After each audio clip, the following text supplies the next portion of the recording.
Hi guys, welcome back to our channel. இன்னைக்கு நம்ம சேனல்ல என்ன பார்க்க போறோம் பாத்தீங்கன்னா கிச்சன் ரெசிபீஸ் தான் பார்க்க போறோம். என்ன ரெசிபின்னு பார்க்கறதுக்கு முன்னாடி நம்ம சேனலை சப்ஸ்கிரைப் பண்ணுங்க கூட பெல் ஐகானை கிளிக் பண்ணுங்க. மறக்காம ஃப்ரெண்ட்ஸ் அண்ட் ஃபேமிலிக்கு ஷேர் பண்ணுங்க. மறக்காம கமெண்ட் பண்ணுங்க, லைக் பண்ணுங்க. இன்னைக்கு என்ன ரெசிபின்னு பார்க்கணும்னா எல்லாத்துக்கும் ரொம்ப பிடிச்ச நான் வித் பன்னீர் தான் பார்க்க போறோம். அது எப்படி செய்யணும்னு பார்க்கலாம். வாங்க வீடியோக்குள்ள போலாம்.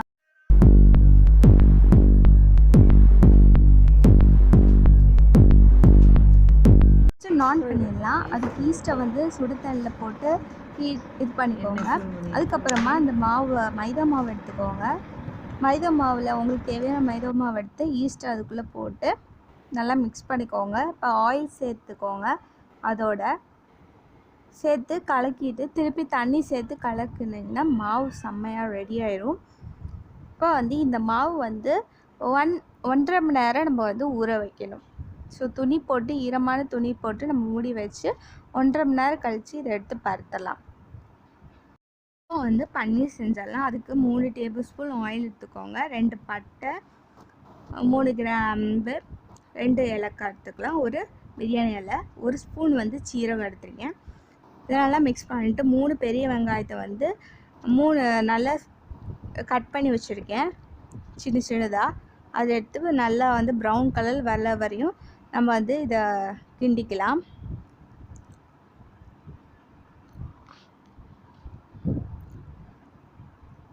பார்த்தீங்கன்னா ப்ரௌன் கலரில் நல்லா வந்துருச்சு. ஸோ ஒன்றும் கொஞ்சம் வதக்கிக்கோங்க. வெங்காயம் நல்லா வெந்ததான் நல்லா டேஸ்ட்டாக இருக்கும்.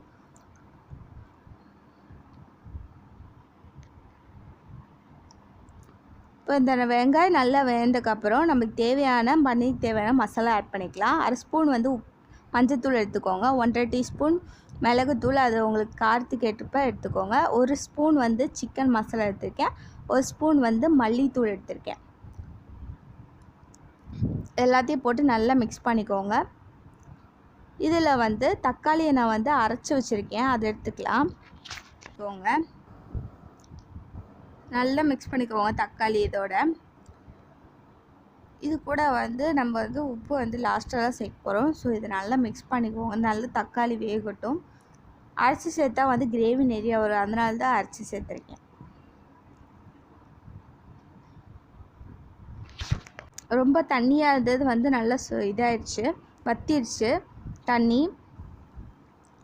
தக்காளி நல்லா வேந்திருக்கும் இந்நேரம். இப்போ வந்து 1 ஸ்பூன் வந்து உப்பு போட்டிருக்கேன். உங்களுக்கு தேவையான அளவு உப்பு போட்டுக்கோங்க. நல்லா மிக்ஸ் பண்ணிக்கலாம். இப்போ வந்து தண்ணி ஊற்றிக்கோங்க. உங்களுக்கு தேவையான அளவு தண்ணி ஊற்றிக்கோங்க. ஸோ 2 கிளாஸ் ஊற்றிக்கோங்க, அதே போதும், கரெக்டாக இருக்கும்.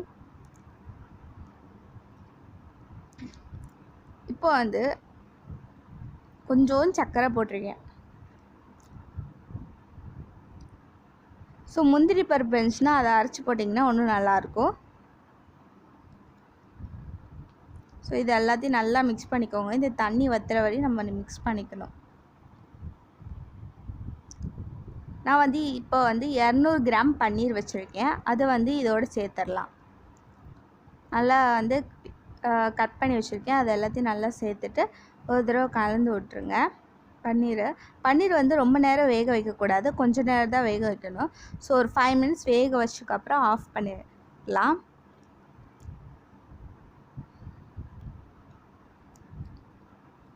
அது சர்க்கரை இப்போ தான் சேர்த்துருக்கேன். ஸோ அதை இப்போ வந்து கொத்தமல்லி தழை வந்து எடுத்து போட்டுருங்க. மேலே தூவி விட்டு அடுப்பு ஆஃப் பண்ணிடுங்க. அவ்வளோதான். இது மாதிரி சர்வ் பண்ணிங்கன்னா செம்ம டேஸ்ட்டாக இருக்கும். இப்போ நானையும் செஞ்சு 1.5 மணி நேரம் நான் மாவு வந்து ஊற வச்சோம்ல, ஸோ அதை எடுத்து நம்ம இது பரத்திக்கலாம். இப்போ நானுக்கு வந்து எப்படின்னா 2 சைடு மட்டும் வந்து நீளமாக இருக்கணும், 2 சைடு ஷார்ட்டாக இருக்கணும். ஸோ 2 சைடு பருத்தக்கூடாது. இதை அப்படியே நம்ம சூட் பண்ணிடலாம். ஸோ எண்ணெய் ஊற்றாமல் பண்ணிங்கன்னா நான் செம்மையாக இருக்கும். ஸோ எண்ணெய் ஊற்ற தேவையில்லை நானுக்கெலாம். வெண்ணெய் இருந்தால் வேணும்னா நான் செஞ்சக்கப்புறம் அது மேலாக தள்ளி விடுங்க. இப்போ இது பொங்கி வரும்போது திருப்பி போடுங்க. ஸோ நான் எண்ணெய் ஊற்றிக்கேன். நீங்கள் எண்ணெய் ஊற்றாமே செய்யலாம். நான் நல்லா தான் இருக்கும். ஸோ எண்ணெய் லைட்டாக ஊற்றிருக்கேன். இப்போ பார்த்தீங்கன்னா நல்லா வேந்துருச்சு நான். இதை எடுத்து நம்ம வந்து சர்வ் பண்ணிடலாம். ரெசிபி ரெடி ஆயிடுச்சு. நான் வித் பன்னீர் செம்ம சாஃப்டாக இருக்குது. நான் பார்த்தீங்கன்னா உங்களுக்கே தெரியும்.